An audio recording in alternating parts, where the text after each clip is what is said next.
எந்த நேரத்திலும் இந்த வார்த்தை தான் நம்முடைய வாயிலிருந்து வெளிப்பட வேண்டும்.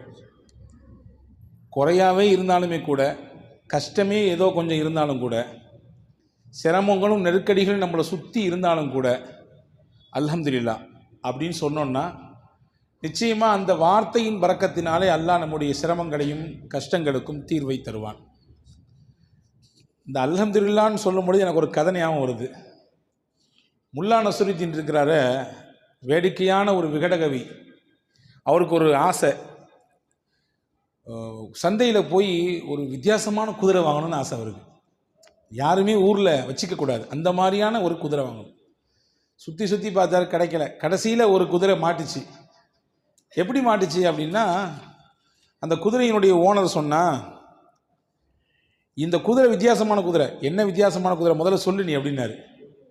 இல்லை, அல்ஹம்துலில்லாஹ்னு சொன்னால் வேகமாக ஓடும், சுப்ஹானல்லாஹ்னு சொன்னால் நிற்கும். அடேங்கப்பா, முல்லாவுக்கு ரொம்ப சந்தோஷம். ஒரு கல்ல ரெண்டு மாங்காய், தஸ்பீ சொன்ன மாதிரி ஆச்சு, குதிரையில் ஏறி உட்காந்து பயணித்த மாதிரி ஆச்சு. ரொம்ப சந்தோஷம் அப்படின்னு சொல்லி அந்த குதிரையை காசு கொடுத்து வாங்கிட்டு போகிற வழியிலே சொல்லிக்கிட்டே போனார், என் குதிரைக்கு தஸ்பீகெலாம் தெரியுமாக்கும், நான் சொன்னதெல்லாம் கேட்குமாக்கும் அப்படின்னு சொல்லிக்கிட்டே போனார். ஒரு குறிப்பிட்ட எல்லை வரை போனார். அதுக்கு மேலே அவரால் நடக்க முடியாது, ஏறி தான் உட்காரணும். ஏறி உட்கார்ந்தார் பாருங்க, அந்த விரிப்பு நல்ல அழகான பஞ்சு மெத்த மாதிரி இருந்துச்சு. ஏறி உட்கார்ந்த உடனே யதார்த்தமாக அவருக்கு வாயில் அல்ஹம்துலில்லாஹ்னு சத்தம் போட்டார். எடுத்துச்சு ஓட்டம். ஓட்டம்னா ஓட்டம், அப்படி ஒரு ஓட்டம். அவருக்கு சந்தோஷமாக தான் இருந்துச்சு ஆரம்பத்தில். ஆனால் வேகம் கூட கூட கூட வயிறுலாம் கலங்குது.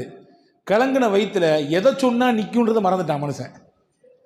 இப்போ எதையாவது ஒன்று கிடக்க ஒன்று சொல்லி இன்னும் கொஞ்சம் வேகமாக ஒரு ஸ்பீடு எடுத்துச்சுன்னா என்ன பண்ணுறது? இது போய்கிட்டே ஒரு குறிப்பிட்ட எல்லை போச்சு. ஒரு பெரிய பாலும் குழி, பெரிய ஒரு குழி. அந்த குழியை பார்க்குறாரு. இன்னைக்கு போச்சு கதை, எதையோ ஒன்று வாங்க வந்து நம்ம உயிரை விட போகிறோம் அப்படின்னு நினச்சிக்கிட்டே அங்கே பார்த்துக்கிட்டே போகிறாரு. ஒரு குழிப்பாக எம்புடு பெருசு இருக்கு குழின்னு சொல்லி எட்டி ஒரு பார்வை பார்த்தாரு பாருங்க. அது பெரிய குழி. சுப்ஹானல்லாஹ்னாரு அந்த குழியை பார்த்துட்டு. ஏதாவது ஆச்சரியமான விஷயத்தை பார்த்தா சொல்லுவோம்ல, சுப்ஹானல்லாஹ்னு சத்தம் போட்டார். டக்குன்னு சட்டன் பிரேக் போட்டுச்சு குதிரை. அப்போ புரிஞ்சுக்கிட்டாரு, ஓ சுப்ஹானல்லாஹ் சொன்னால் தான் நிற்கும் போல தெரியுது, நம்ம வேகத்தில் இதை மறந்துட்டோம். எல்லா விதத்தும் அல்லாஹ் தான் பாதுகாப்பானவன். இந்த குழியிலிருந்து நம்மளை அல்லாஹ் தான் பாதுகாத்தான். யா அல்லாஹ் உனக்கே எல்லா புகழும் அல்ஹம்துலில்லாஹ். மறுபடியும் என்ன ஆயிருக்கும் கதை? கந்தலாயிருக்கும் இல்லையா? அன்பான சகோதரர்களே, வாழ்நாள் முழுக்க நமக்கு சிரமமோ நெருக்கடியோ கஷ்டமோ அல்ஹம்துலில்லாஹ் சொல்லி பழக வேண்டும். அதுக்கு கேட்காதீங்க முல்லா மாதிரியே அல்ஹம்துலில்லாஹ் சொல்லணும் அப்படின்னு கேட்காதீங்க. அன்பு சகோதரர்களே, இன்றைக்கு ஓதிய வசனத்திலே ஒரு செய்தி. சூரா யூனுஸ் என்கின்ற அத்தியாயம் ஓதப்பட்டது. அந்த யூனுஸ் அத்தியாயத்திலே அல்லாஹு தஆலா சொர்க்கத்திலே சொர்க்கவாதிகள் என்ன வார்த்தைகளை பயன்படுத்துவாங்க, என்ன வேர்ட்ஸ் அதிகமாக யூஸ் பண்ணுவாங்க அல்லாஹ் சொல்கிறான். இன்னைக்கு உலகத்தில் நமக்கு வாழணும்னா மூச்சு தேவை. உள்ளே இழுக்கிறோம், வெளியே விடுறோம். இதில் ஏதாவது ஒன்று தடைப்பட்டு போனாலும் வாழ்க்கை முடிஞ்சு போச்சு. அப்படிதான் சொர்க்கவாதிகளின் மூச்சு என்ன அப்படின்னா, அல்லாஹ் சொல்கிறான் தஸ்பீஹும் தஹ்மீதும். உள்ளே இழுக்கும்போது சுப்ஹானல்லாஹ் சொல்லுவாங்க, வெளியே இழுக்கும்போது அல்ஹம்துலில்லாஹ் சொல்லுவாங்க. தாவாஹும் ஃபீஹா சுப்ஹானக்கல்லாஹும்ம வ தஹிய்யத்துஹும் ஃபீஹா ஸலாம். சொர்க்கத்திலே சொர்க்கவாதிகள் அவர்களுடைய தஸ்பீஹ் என்னவாக இருக்கும்? சுப்ஹானல்லாஹ்வாக இருக்கும். அவங்க சந்திச்சு கொண்டா என்ன சொல்லுவாங்க? அஸ்ஸலாமு அலைக்கும் என்று பரிமாறிக்கொள்வார்கள். அவங்களுடைய வார்த்தையில் பெரும்பாலும் அவங்க பயன்படுத்துறது அல்ஹம்துலில்லாஹ். துவக்கம் சுப்ஹானல்லாஹ், இடையில் சலாம், முடிவிலே அல்ஹம்துலில்லாஹ். இதை தான் அவர்கள் அதிகப்படியாக பயன்படுத்துவார்கள் என்று அல் குர்ஆன் ஷரீஃப் நமக்கு தெளிவுபடுத்துகிறது. அன்புக்குரிய சகோதரர்களே, நல்ல உணவை நான் சாப்பிட்றோமா இல்லையா? எத்தனையோ நபர்கள் உலகத்திலே எச்சில் இலையில் கிடைக்கக்கூடிய உணவு தான் அவர்களின் வயிற்று பசியை ஆற்றுகிற உணவு. உலகத்திலே பசியோடி ஒரு புறம் பார்த்தால் அதிகப்படியான டன் கணக்கிலே உணவு விரயமாகிறது. அதே மறுபுறம் பார்த்தால் ஒரு வேளை சாப்பாட்டுக்கு கூட உணவில்லாமல் பசியோடு இரவை கழிக்கக்கூடியவர்களுடைய பட்டியல் லட்சக்கணக்கில் கூடி இருக்கிறது. இப்போ நல்ல சாப்பாடெல்லாம் தர்றான், அதே மாதிரி நல்ல தண்ணியை குடிக்கிறோம், நமக்கு நினைக்கிற மாதிரி தண்ணி நமக்கு கிடைக்குது. அதே மாதிரி நம்முடைய உடல் உறுப்புகள்லாம் சலாமத்தாக இருக்குது. ஏதாவது அவயங்கள் துண்டாக இருக்கிறதா அல்லது இழப்பு ஏற்பட்டிருக்குதா? இல்லை, அல்ஹம்துலில்லாஹ் ஓரளவுக்கு உடல் உறுப்புகள் சலாமத்தாக இருக்குது. அதே மாதிரி நமக்கு அல்லாஹ் பெற்றோரை தந்திருக்கான். இவங்க தான் பெற்றோர், இவர் தான் அப்பா, இவர் தான் அம்மான்னு நமக்கு தெரியுது. உலகத்தில் எத்தனையோ பேர் தன்னை பெற்றவங்க யாருன்னே தெரியாது, அவங்களுக்கு தான் பிறந்த ஊர் என்னன்னு தெரியாது. நாடு என்னன்னு தெரியாது. அப்படியே நாடோடிகளாக வாழ்பவர்கள் உலகத்திலே உண்டு. அதே மாதிரி அல்லாஹ் தஆலா நமக்கு சந்ததிகளை தந்திருக்கிறான், பிள்ளைகளை தந்திருக்கிறான். எத்தனையோ பேர் பிள்ளை வேண்டும் என்ற ஏக்கத்தில் இருப்பவர்கள் உண்டு. அதே மாதிரி ரப்புல் ஆலமீன் அல்லாஹ் ஏதோ கொஞ்சம் நஞ்ச ஆரோக்கியத்தை நமக்கு வைத்திருக்கிறான். நிறைய பேருக்கு ஆரோக்கியம் ஃபுல்லாக இருக்குது, ஒரு சில பேருக்கு நெருக்கடிகள் இருக்கத்தான் செய்யுது. ஆனால் நீண்ட வருஷங்களாக பல்லாண்டு காலமாக படுக்கையில் கிடக்கக்கூடிய நிலையிலிருந்து அல்லாஹ் நம்மளை பாதுகாத்துட்டான். இது எல்லாத்துக்காகவும் நீ அல்லாஹுக்கு ஒரு நாளைக்கு எத்தனை அல்ஹம்துலில்லாஹ் சொல்லணும், எத்தனை தடவை அல்லாஹ்விற்கு நாம் நன்றி செலுத்த வேண்டும். அன்பு சகோதரர்களே, நன்றி செலுத்தியவர் நிச்சயமாக ஒரு காலம் அவருக்கு குறை வராது என்று குர்ஆன் சொல்கிறது. நீங்கள் உங்களுக்கு கொடுக்கப்பட்ட அருளுக்கு நீங்கள் நன்றி செலுத்தினால் நிச்சயமாக இன்னும் மேலே அதிகமாக தருவேன் உங்களுக்கு. ஒன்றும் இல்லைங்க, சாதாரணமாக பார்ப்போம். ஒரு நண்பர் தன்னுடைய மாமனார் நல்ல விலை உயர்ந்த வாட்ச், ரேடோ வாட்ச் வாங்கி கொடுத்தார். அதை போட்டு தன்னுடைய நண்பர்கிட்ட காட்டினார். இல்லையா, மாமனாருடைய அன்பளிப்பு எவ்வளோ தெரியுமா, 2.5 லட்சம் ஆகும் அப்படின்னாரு. அதை நினச்சி சந்தோஷப்பட்டு அதை வாங்கி கொடுத்த மாமனாருக்கு ரொம்ப மனப்பூர்வமான இதயத்திலிருந்து மகிழ்ச்சியையும் நன்றியையும் தெரிவித்து கொண்டார். இது ஒரு புறம். நான் கேட்கிறேன், ரேடோ வாட்ச் வாங்கி கொடுத்த மாமனாருக்கு நன்றி என்றால் அதை கட்டுவதற்கு கையை தந்திருக்கக்கூடிய அல்லாவிற்கு, அந்த மணியை பார்ப்பதற்கு கண்ணை தந்திருக்கக்கூடிய அல்லாவிற்கு, சின்ன முள்ளு இத்தனையில் இருந்தால் பெரிய முள்ளு இத்தனையில் இருந்தால் இத்தனை தான் மணி என்பதை சிந்தித்து உணரக்கூடிய ஆற்றலை, சிந்தனை திறனை தந்த அல்லாவிற்கு எத்தனை நாட்கள் நாம் நன்றி செலுத்த வேண்டும், அல்ஹம்துலில்லாஹ் சொல்ல வேண்டும். அன்பு சகோதரர்களே, 24 மணி நேரமும் உடலிலே ஒவ்வொரு நாளும் இயங்கிக் கொண்டே இருக்கிறது ஒன்று. இரத்தங்கள் சுத்திகரிப்பு செய்யப்பட்டு கொண்டே இருக்கிறது.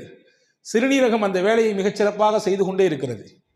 என்றாவது ஒரு நாள் அதில் ஏதாவது ஒரு சின்ன முடக்கம் ஏற்பட்டு, ஏதாவது ஒரு சின்ன கோளாறு ஏற்பட்டு, இரத்த சுத்திகரிப்பு இல்லை ஆனால் செய்தாக வேண்டும், நீங்கள் என்ன செய்யுங்க, செயற்கையாக போய் டயாலிசிஸ் பண்ணிக்கங்க என்று சொல்லும் பொழுதுதான் இத்தனை ஆண்டுகள், இத்தனை வருடங்கள் அல்லாஹ் நமக்கு எந்த காசையும் வாங்காமல் சுத்திகரித்து கொண்டே இருந்திருக்கிறானே. ஒரு நாளைக்கு டயாலிசிஸ் பண்ணிட்டு வரணும்னா குறைஞ்சது 2500 ரூபாய், கூட்டினது இன்னும் நிறைய போய்கிட்டே இருக்குது.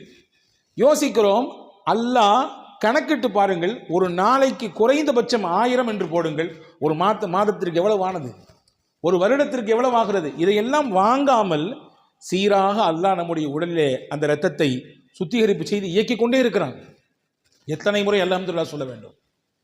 யோசித்திருக்கிறோமா? என்றாவது ஒரு நாள் நாம் சாப்பிடுகிறோம், சாப்பிடுகிற உணவெல்லாம் கரைகிறது உள்ளே. எப்படி கரைகிறது? கடினமான பொருளையும் கூட கரைத்து தள்ளி விடுகிறது இல்லையா? பல்லால கூட கடிக்க முடியாது சில பொருளை, ஆனால் எப்படியோ கடிச்சு நறுக்கி முறுக்கி உள்ளே போட்டுடுறோம். ஆனால் பல்லால கூட கடிக்க முடியாத ஒரு பொருள் இந்த வயிற்றுக்குள்ளே போன பிறகு எப்படி அது கரையுது அப்படின்னா, அல்லாஹ் அதிலே ஒரு மகத்துவத்தை வைத்திருக்கிறான். ஒரு சிறப்பான அமிலம், ஹைட்ரோக்ளோரிக் என்று சொல்லக்கூடிய ஒரு அமிலம் உள்ளே சுரக்கிறது. அந்த ஹைட்ரோக்ளோரிக்கு எவ்வளோ பெரிய சக்தி உண்டு அப்படின்னா, ஒரே ஒரு சொட்டு எடுத்து கையில் நீங்கள் வச்சிங்கன்னா இங்கிட்டு வந்துடும். உள்ளங்கையில் மேலே வச்சிங்கன்னா அந்த அமிலத்தினுடைய சக்தி பவர் எவ்வளோன்னா இங்கிட்டு வெளியே வந்துடும். அவ்வளவு பவர்ஃபுல்லானது. ஆனால் அந்த அமிலம் நம்ம வயிற்றினுடைய உள்பாகத்திலே அல்லாஹ் சுரக்க வைத்திருக்கிறான்.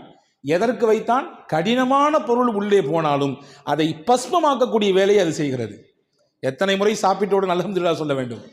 போனது செரிக்காமல் இருந்து விட்டால், உள்ளே போனது ஏதாவது திட்டுமுட்டாடினால் அன்னைக்கு இரவு தூக்கம் வருகிறதா? அடுத்த நேரம் என்ன நடக்கும் என்ற யோசனை வருகிறதா இல்லையா? அடைக்கிற மாதிரி இருக்குதே, இங்கிட்டு வேற ஓரமாக வலிக்கிற மாதிரி இருக்குதே, என்ன ஆச்சுன்னு தெரியலையே, யோசிக்கிறோமா இல்லையா? உள்ளே போனது செரிக்காமல் வெளியே வராமல் இருந்தால் என்ன நடக்கும் கதை? ஒரு நாள் அல்லாஹ் மனிதனின் பவரை, சக்தியை, அல்லாஹ் பலத்தை எதில் வைத்திருக்கிறான் என்றால் மலத்தில் தான் வைத்திருக்கிறான். மலம் அதிகப்படியாக வெளியே போனாலும் பிரச்சனை, போகாமல் இருந்தாலும் பிரச்சனை இல்லையா? அப்போ செரிக்கை செய்கிறானே அல்லாஹ், அவனுக்கு எத்தனை முறை அல்ஹம்துலில்லாஹ் சொல்ல வேண்டும், எத்தனை முறை அல்ஹம்துலில்லாஹ் சொல்ல வேண்டும்? யோசித்திருக்கிறோமா? அன்பு சகோதரர்களே, செரித்த உணவு வெளியேறுகிறது, ஆனால் தானாக வெளியேறவில்லை. நாம் அதற்கு யோசிக்கிறோம், வெளியே போகணும்னு நினைக்கிறோம், குறிப்பிட்ட இடத்துக்கு போகிறோம், போய் நம்ம அந்த பொசிஷனில் அமர்றோம். அதுக்கு பின்னாடி தான் நம்ம உடலில் கழிவுகள் எல்லாம் வெளியே போகிறது. என்றாவது ஒரு நாள் இப்படி யோசித்ததுண்டா? உள்ளே போக போக ஆட்டோமேட்டிக்காக செரிமானமாகி அது வெளியே வந்தால் என்ன கதியாகும், என்ன மாதிரியான நிலை ஏற்படும்? அல்ல அதுக்கு தனியாக ஒரு சிஸ்டத்தை வைத்திருக்கிறான். மனிதனுடைய ஆசன வாயிலே கிராக் சிஸ்டம் என்ற ஒரு அற்புதமான ஒரு சிஸ்டம் இருக்கிறது. அந்த சிஸ்டம் என்ன செய்யும்னா, உங்க உணவு வயிற்றுல செரிச்சாலும் தடுத்து அப்படி வச்சிருக்கோம். எதுவரை வச்சிருக்கோம்? நீங்க நினைக்கணும், உங்க மூளைக்கு அந்த செய்தி போகணும், போய் நீங்க பாத்ரூம் போகணுன்ற எண்ணம் வரணும், அந்த இடத்துக்கு போகணும். அதற்கு பின்னால் தான் அந்த சிஸ்டம் தன்னுடைய வேலையை செய்யும். சாதாரணமாக யோசிக்க முடிகிறதா? எனவே தான் ரசூல் இப்படி ஒரு துவா சொல்லி கொடுத்தார்கள். அல்ஹம்துலில்லாஹில்லதீ அஸ்ஹப அன்னியல் அதா வஆஃபானி. எனக்கு நோவையும் கஷ்டத்தையும் தரக்கூடிய இந்த கழிவை என்னிடத்திலிருந்து வெளியாக்கி எனக்கு ஆரோக்கியத்தை தந்த அல்லாவே உனக்கே எல்லா புகழும். அல்ஹம்துலில்லாஹ். எவ்வளோ அழகான வார்த்தை பாருங்க. எனக்கு நோவையும் கஷ்டத்தையும் தரக்கூடிய இந்த கழிவை என்னிடத்திலிருந்து வெளியாக்கி எனக்கு ஆரோக்கியத்தை தந்தாய் அல்லாஹ், அந்த அல்லாவே உனக்கே எல்லா புகழும். ஒவ்வொரு நிமிடமும் ஒவ்வொரு சனப்பொழுதும் அந்த அல்லாவிற்கு எத்தனை முறை அல்ஹம்துலில்லாஹ் சொல்ல வேண்டும்? யோசித்து பார்க்க அன்பு பெருமக்களே. நாம் குடிக்கும் தண்ணீர், உலகத்தை அல்லாஹ் எப்படி அமைத்திருக்கிறான்? 71% நீர், 29% நிலப்பரப்பு. 71%-லே நாம் குடிக்குவதற்கு தகுதிமிக்க நீர் என்று பார்த்தால் 0.5% தான். மிச்சம் இருக்கிறது ஃபுல்லாமே எல்லாமே உப்பு தண்ணி, அதை பயன்படுத்த முடியாது. அல்லாஹ் சூரா வாக்கையால கேட்குறான். நம்மெல்லாம் ஒவ்வொரு நாளும் சூரா வாக்கையா ஓதணும் வீடுகளில், கண்டிப்பாக ஓது. நான் போகிற இடமெல்லாம் சொல்கிறது வாக்கையா ஓதுங்க. நிச்சயமாக எந்த வீடுகளிலே வாக்கையா சூரா ஓதப்படுதோ அந்த வீட்டுக்கு வறுமை வாசலுக்கே வராது. நாங்கள் சொல்லலாம், வீட்டுக்கு வாசலுக்கே வராது வறுமை. அல்லாஹ் அதில் கேட்கிறான், அஃபராயித்துமுல் மா அல்லதீ தஷ்ரபூன். நீங்கள் குடிக்கிறீங்களா அந்த தண்ணியை பார்க்கலையா? அன்தும் அன்ஸல்துமூஹு மினல் முஸ்னி அம் நஹ்னுல் முன்ஸினூன். மேகங்களுக்கு இடையிலிருந்து நீங்கள் அதை இறக்கி கொண்டு வருகிறீர்களா அல்லது நான் இறக்குகிறேனா? லவ் நஷாஉ ஜஅல்நாஹு உஜாஜன் ஃபலௌலா தஷ்குரூன். நாம் நினைத்தால் உங்கள் குடிக்கும் நீரையும் உப்பு நீராக மாற்ற முடியும். நீங்கள் குடிக்கும் நீரையும் உப்பு நீராக மாற்ற முடியும். எனவே நல்ல ஸ்வீட் வாட்டர் தர்றது அல்லாஹ் தானே. அந்த அல்லாஹ்விற்கு அந்த தண்ணீரை குடித்து முடித்தவுடன் நாம் அல்ஹம்துலில்லாஹ் சொல்கிறோமா? யா அல்லாஹ், தாகத்தோடு இருந்தேன். ஹாரூன் ரஷீத் பாஷாவை பற்றி ஒரு செய்தி வருது. அவருடைய சபைக்கு ஒருத்தர் வந்தாராம், ஒரு பெரியவர், பார்ப்பதற்கு நல்ல தோற்றமுடையவர், நல்ல மனிதர். வந்த உடனே ஹாரூன் ரஷீத் பாஷா கேட்ட, பெரிய மகா சக்கரவர்த்தி அவர், அப்பாசிய ஹலீஃபாக்கள் ரொம்ப பெரிய முக்கியத்துவம் வாய்ந்த ஒரு ஹலீஃபா ஹாரூன் ரஷீத் பாஷா.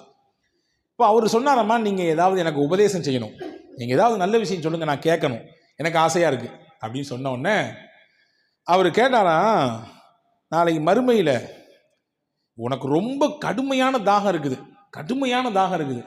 ஆனால் தண்ணி எங்கேயுமே கிடைக்கல, ரொம்ப டிமாண்டாக இருக்குது தண்ணி, ஆனால் உனக்கு தாகம் தீரலை, உனக்கு தண்ணி வேணும், என்ன செய்வ நீ அப்படின்னு கேட்டாராம். உடனே அவர் சொன்னாராம், என் ஆட்சியில் பாதியை கொடுத்தாவது ஒரு டம்ளர் தண்ணியை வாங்கி குடிச்சிருவேன், என் ஆட்சியை பாதியை கொடுத்தாவது நான் தண்ணியை வாங்கி குடிச்சிருவேன் ஒரு டம்ளர். சரி, ரொம்ப சந்தோஷம். அடுத்து கேட்டாராம், குடித்த தண்ணி வெளியாகலை, உள்ள குடிச்சதில்ல, அந்த தண்ணி சிறுநீர் வழியாக வெளியே போகணுமா கூடாதா? உள்ள தேவையான மினரல்ஸ் எல்லாம் உடம்புக்கு போயிட்டு எதுவெல்லாம் உடம்பிலே கெட்டதாக இருக்கிறதோ கழிவாக இருக்கிறதோ அதுவெல்லாம் சிறுநீர் வழியாக வெளியேறணும், வெளியேற மாட்டேங்குது, பெரிய கஷ்டமாக இருக்குது, அதில் என்ன செய்வேன்னு கேட்டாராம். எப்படியாவது மருத்துவர்கள் வச்சு முயற்சிப்பேன், கிடைக்கல, என்ன செய்வேன்? என் ஆட்சியில் பாதியை கொடுத்தாவது நான் என்னுடைய உள்ளே போன தண்ணியை வெளியேற்றுறதுக்கு என்ன வழி உண்டோ அதற்கான ஏற்பாடு உண்டோ செய்வேன். உடனே அந்த பெரியவர் சொன்னாராம், பார்த்துக்கப்பா, உன் மொத்த ஆட்சியும் ஒரு டம்ளர் தண்ணி இருக்கு, முடிஞ்சு போச்சு. உன் மொத்த ஆட்சி எதுக்கு தான் சமம்? ஒரு டம்ளர் தண்ணீருக்கு தான் சமம். அல்லாவை பயந்து அல்லாவுக்கு நன்றியோடு வாழ்ந்து கொள். எல்லாம் இருக்கு, என்கிட்ட கார் இருக்குது, நல்லா படிச்சிருக்கேன், நிறைய பேங்க் பேலன்ஸ் இருக்குது, அல்ஹம்துலில்லாஹ் போதுமான அளவுக்கு சொத்து இருக்குது, என்ன வேணாலும் பார்த்து அப்படின்ற மனப்பால் குடிச்சிட வேண்டாம். எல்லாமே ஒரு டம்ளர் தண்ணீர் தான் இருக்குது. எல்லாத்துக்குமே பாடம் இது, எல்லாத்துக்கும், எனக்கும் பாடம் உங்களுக்கும் பாடம். ஒரு டம்ளர் தண்ணி தான், உள்ள போகலனாலும் பிரச்சனை, போன தண்ணி வெளியே வரலனாலும் பிரச்சனை. எனவே அல்லாவை பயந்து உன்னுடைய வாழ்க்கையை அமைத்து அல்லாவுக்கு நன்றி சொல்லு என்று சொன்னார்கள் அந்த பெரியவர் என்பதாக நாம் வரலாற்றை பார்க்கிறோம். அன்பர்களே, குறைவாக என்ன கொடுத்தாலும் அல்ஹம்துலில்லாஹ், நிறைவாக இருந்தாலும் அல்ஹம்துலில்லாஹ். ஆனால் நம்மள பழக்கம் என்ன தெரியுமா? எது நமக்கு கம்மியாக கிடைச்சதோ அல்லது எது கிடைக்கலையோ அதை நினைச்சு அங்கலாய்ந்து கொண்டே இருப்போம். ஏதாவது ஒரு சின்ன பிரச்சனைனாலும் அதை பற்றி புலம்பி தள்ளுவோம். எப்படிங்க இருக்கிறீங்கன்னு யார்ட்டையா கேளுங்களேன். இங்கே அல்ஹம்துலில்லாஹ் நீங்கள் சிறப்பாக சொன்னீங்க, வெளியே கேட்டு பாருங்க, எங்கே ஜெரத், முதுகு வலி, மூட்டு வலி, அங்கே வலி, இங்கே வலி, கடையில் பிரச்சனை, வீட்டில் பிரச்சனை என்று நமக்கு எதுவெல்லாம் குறையோ அதை மட்டுமே வெளிப்படுத்துவோம். நிறையின் பக்கத்தை பார்க்கவே மாட்டோம். அன்பர்களே, எது கிடைக்கிறதோ அது குறைவானாலும் அல்ஹம்துலில்லாஹ் என்று சொன்னால் அல்லாஹ் நிறைவாக தருவான். பாருங்கள், ஒரு செய்தியோடு முடிக்கிறேன். பெருமானா ஸல்லல்லாஹு அலைஹி வஸல்லம் முஸ்னத் அஹமதில் இந்த ஹதீஸ் வருகிறது. ரசூல் ஸல்லல்லாஹு அலைஹி வஸல்லம் வீட்டு வழியே ஒருத்தர் போனார். ரசூல் ஸல்லல்லாஹு அலைஹி வஸல்லம் என் கையில் கொஞ்சம் பேரிச்சம்பழம் வச்சுருந்தாங்க. அதில் ஒரு பேரிச்சம்பழத்தை எடுத்து அவர் கையில் கொடுத்தாங்க. ஒரே ஒரு பேரிச்சம்பழம், இதை வாங்கிட்டு என்ன செய்கிறது அப்படின்னு திருப்பி கொடுத்துட்டார். அதை என்ன செஞ்சார்? வாங்கி கொடுத்தது நீங்களும் நானும் அல்ல, இறை தூதர் முகமது ஸல்லல்லாஹு அலைஹி வஸல்லம். வாங்கியிருக்கலாம். அவர் ஒன்றை வச்சு எப்படி என்ன ஏங்க ஏன் ஏதாவது யானை பசிக்கு சோள புரியன்னு கேட்பாங்கல்ல, அந்த மாதிரிலாம் கதையாக இருக்குன்னு நினச்சி கொடுத்துட்டாரு திருப்பி. ரசூல் சிரிச்சுக்கிட்டே இருந்தாங்க. அவர் போயிட்டார். இன்னொருத்தர் வந்தார். அதே மாதிரி ரசூல்லா கொடுத்தாங்க ஒரு பழத்தை எடுத்து கையில். அவர் ரொம்ப பவ்யமாக குனிஞ்சு வாங்கிட்டார். நபி ஸல்லல்லாஹு அலைஹி வஸல்லம் தர்றாங்க. கொடுத்தது உங்களுக்கான சின்ன பழமாக இருந்தாலும் தர்றது அல்லாஹ்வின் தூதர். எனவே ரொம்ப மரியாதையாக வாங்கினார். ரசூல் ஸல்லல்லாஹு அலைஹி வஸல்லம் என்ன செஞ்சாங்க? உள்ள உம்மு சலமா ரதியல்லாஹு ஒருத்தர் ஒரு பிள்ளையை அனுப்பி ஒரு 40 திர்ஹம் கையில் இருக்கு வாங்கிட்டு வாங்கினாங்க. உள்ள உம்மு சலமா அம்மாட்ட 40 தங்க காசு இருக்கு வாங்கிட்டு வாங்கினாங்க. அந்த புள்ள போய் வாங்கிட்டு வந்தார். ரசூல் ஸல்லல்லாஹு அலைஹி வஸல்லம் அந்த ஒரு பேரிச்சம்பழத்தை ரொம்ப அருமையாக வாங்கி அல்ஹம்துலில்லாஹ் சொன்னார்ல, அவர் கொடுத்தாங்க. நீ அல்ஹம்துலில்லாஹ் சொன்னதுனால அல்லாஹ் உனக்கு கொடுத்த கிஃப்ட் இதுன்னாங்க. கிடைச்சது கொஞ்சம் தான் நினைச்சு நீ அங்கலாயவில்லை, நீ வருத்தப்படல, நீ அதை நினைச்சு புலம்பல, இதை வச்சு என்னத்தை பண்றது அப்படின்னு நினைக்கல. ரசூல் கொடுத்துருக்காங்க அல்ஹம்துலில்லாஹ் என்று சொல்லி வாங்கிட்டல்ல, அல்லாஹ் உனக்கு 40 திருப்பி தர்றான். நீ சொன்னதுக்காக வேண்டி அல்லாஹ் கொடுக்குற 40 அப்படின்னு சொல்லி ஒரு ஹதீஸ் சொன்னாங்க. மா நஅமல்லாஹு அலா அப்தின் நிஅமா ஃபகால அல்ஹம்துலில்லாஹ் இல்லா கானமா உஅதிய கஸீரம் மிம்மா உகித. அல்லாஹ் எந்த ஒரு அடியானுக்கு தன் புறத்திலிருந்து ஒரு அருளை கொடுக்கிறானோ அதை வாங்கி கொண்டு அவர் அல்ஹம்துலில்லாஹ் என்று சொன்னால் கொடுத்ததை விட அல்லாஹ் அதிகமாக கொடுப்பான். என்ன கிடைத்ததோ அதை விட அல்லாஹ் அதிகமாக கொடுப்பான். இதுதான் பழக்கம். இந்த உயர்ந்த பண்பு முஸ்லிம்களிடத்தில் இருக்க வேண்டும் என்று குர்ஆன் விரும்புகிறது. எனவே சொர்க்கத்தினுடைய சொர்க்கவாதிகளின் பேச்சாகும் மூச்சாகும் அல்ஹம்துலில்லாஹ் இருக்குது. நீங்களும் உங்களுடைய வாழ்க்கையில உங்க அல்ஹம்துலில்லாஹ்வை நீங்க பேச்சாகும் மூச்சாகும் அமைத்து கொண்டால் உங்களுக்கும் அந்த உயர்ந்த சொர்க்கத்தை போய் சென்றடைய முடியும் என்கின்ற அழகிய விஷயத்தை அல் குர்ஆனிலே சூரா யூனுஸ் என்கின்ற அத்தியாயத்தின் இந்த வசனத்தின் வழியாக நமக்கு அல்லாஹ் எடுத்து எம்புகிறான். இன்ஷா அல்லாஹ் சொல்லலாமா? எல்லாரும் அல்ஹம்துலில்லாஹ். அல்லாஹு தாலா தௌஃபீக் செய்வானாக. முழுமையாக அவனை விளங்கி நல்லமல் செய்யக்கூடிய வாய்ப்பை அல்லாஹ் நசீபாக்குவானாக.